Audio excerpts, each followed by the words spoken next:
Gagawa tayo ng milk bombs! Ito ay trending ngayon na mochi snack. And kahit ako ay nabighani sa lasa, masarap talaga siya. So una gagawin natin yung ating pastillas na palaman. So dahil wala akong fresh milk, ang gagamitin natin gatas ay evaporated milk. Or lalagyan natin ng condensed milk. Ayan. Oops. Ayan. So, ang gagawin lang natin ngayon ay isi-simmer lang natin to. So, i-mix yan. Siyempre, dapat po siyang i-mix para mahalo yung ating evaporated milk at condensed milk and para din hindi masunog.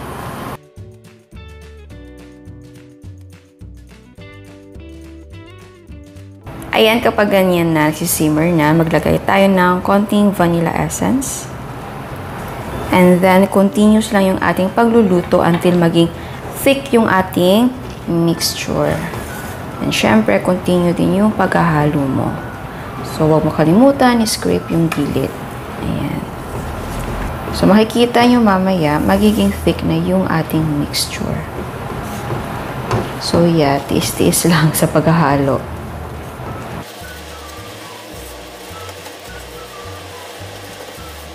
At ayan, eto yung hinahanap natin na texture. So patayin na natin ang apoy at maglagay na tayo ng margarine or pwedeng gumamit ng butter. Haluin lang natin yan until mag-melt yung ating margarine.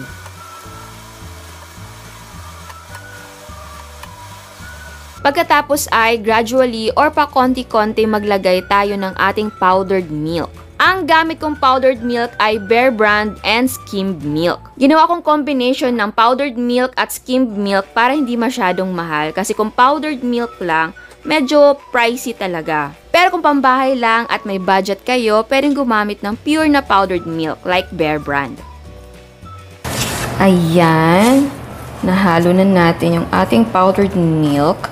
Tapos kung feel nyo na parang super basa pa, pwede magdagdag ng powdered milk. Ayan.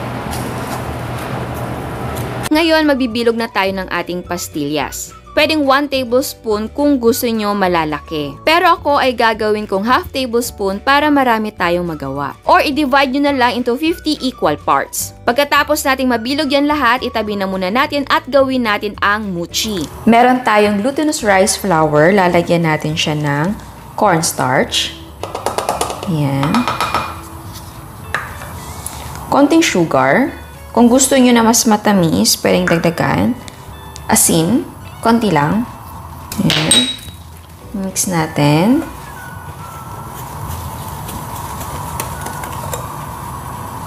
Tapos, maglagay tayo ng evaporated milk. Ayan. Konting tubig.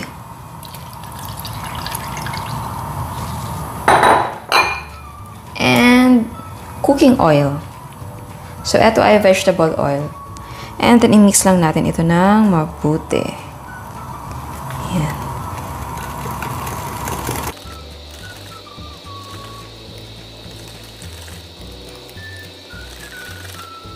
And then, i-divide natin siya into 5 equal parts. Pero kung 1 flavor lang at 1 color, ay pwedeng hindi mo na siya i-divide. So, yung pag-divide ay depende yan kung ilang kulay or flavor ang gagawin mo. And, nag-lightly grease ako sa ating mga pans. Ngayon naman ay maglalagay tayo ng flavor sa ating mixture. So, unang ilalagay ko ay ube flavor. Kung wala kang pang flavor, pwede naman na iba't ibang kulay ang ilagay mo tapos vanilla essence na lang. Next naman ay strawberry flavor. Ito naman ay buko pandan. At meron din tayong langka flavor. Ang panghuli naman ay maglagay tayo ng coffee powder. Inubos ko ang isang sachet ng ating coffee powder. And then haluin natin ito ng mabuti. So yung langka natin ay hindi masyadong nagkulay, so maglagay tayo ng konting drop ng ating yellow food color.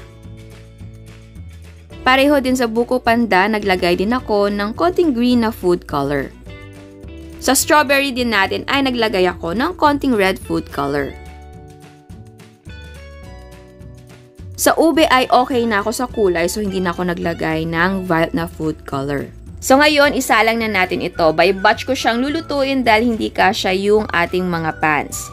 And syempre, huwag kalimutan na balutin ang ating takip ng malinis na cloth para hindi matuluan yung ating mga mochi mixture ng steam or tubig. And dapat kumukulo na ang tubig bago ninyo ito isalang. Lulutuin lang natin ito for 15 minutes over medium-low heat. Pero kung sa isang pan mo lang siya ilalagay, so syempre makapal yung ating mixture, diba? So dapat i-extend mo ang cooking time. And after 15 minutes, mag-toothpick check tayo. I-check natin kung hindi na siya basa or firm na yung ating mga mochi.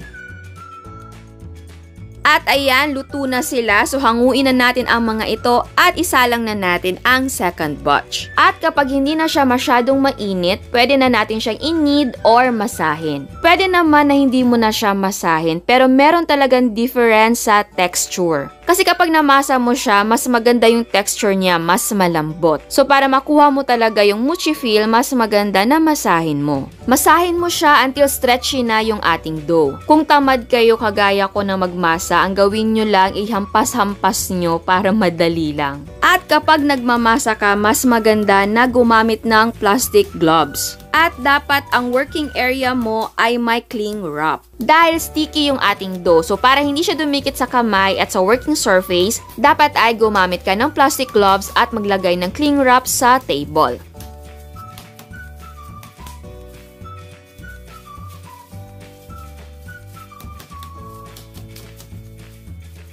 At malalaman nyo kung okay na ang dough dahil stretchy na siya at hindi na siya madaling mapunit. Pagkatapos ay itabi na muna natin ito at masahin na muna natin ang iba pa nating mga mochi dough. So i-wrap lang natin ito ng plastic para hindi siya mag-dry out.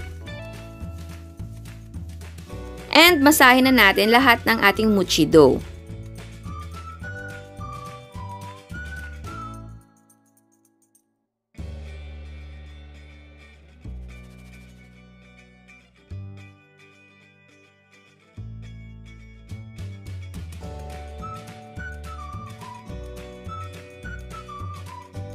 And then, i-divide natin yung kada mochi natin ng 10 equal parts. And again, kung gusto nyo na magkapareho ang timbang ng mochi, ay pwedeng gumamit ng timbangan.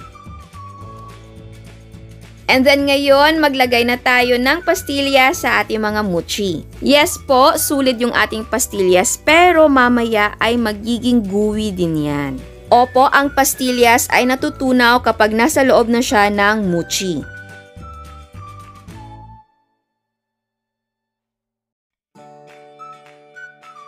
And then, i-coat natin siya ng desiccated coconut. And ayan, pwede nang kainin.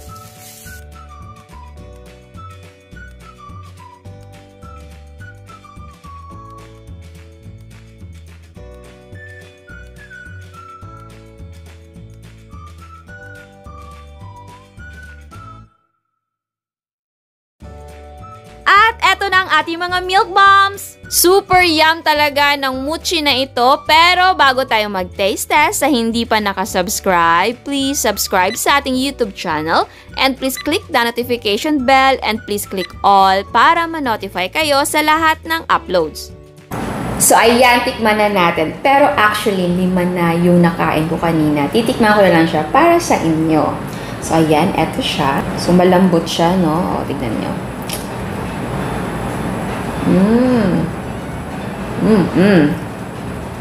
Ayan, tignan nyo yung loob. Gooey. Chewy siya.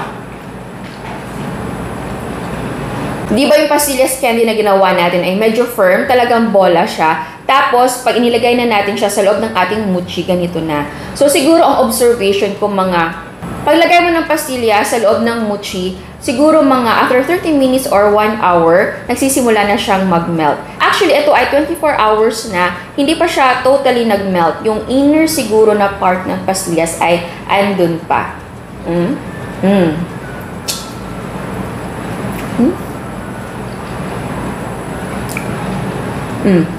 Andun pa yung konti na lang na medyo buo pa yung pastillas. Pero yung ibang part ay ganito na.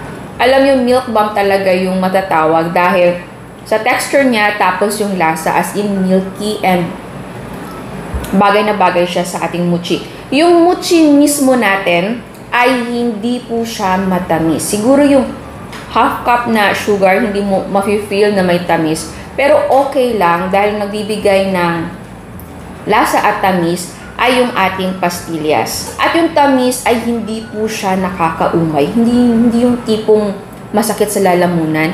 Masarap po siya. Kaya nga po marami po akong nakain. Dahil talagang nagustuhan ko siya. And sa palaman naman, pwede din na iba't ibang flavors ang gawin mo. And yes, diba, marami na ang gumagawa nito at marami na din ang nagninegosyo. So kayo, kung feel nyo magnegosyo, pwedeng eto ang gawin nyo. Colorful, masarap, at milk na milk bomb talaga. So ayan, sana nagustuhan nyo ang recipe natin ngayon. Ciao! At eto ang mga prices ng ating mga sangkap. Ang nagawa natin ay 50 pieces, ang cost per yield ay 4 pesos and 35 centavos. Pwede mo ibenta ng 50 pesos ang 5 pieces. Again, ang selling price ay magdidepende kung magkano ang mga presyo ng mga sangkap sa inyo. At bago ako magpaalam sa mga hindi pa nakasubscribe, please subscribe sa ating YouTube channel and please click the notification bell and please click all para ma-notify kayo sa lahat ng uploads. And please don't forget to like our Facebook page and follow us on Instagram. Thank you!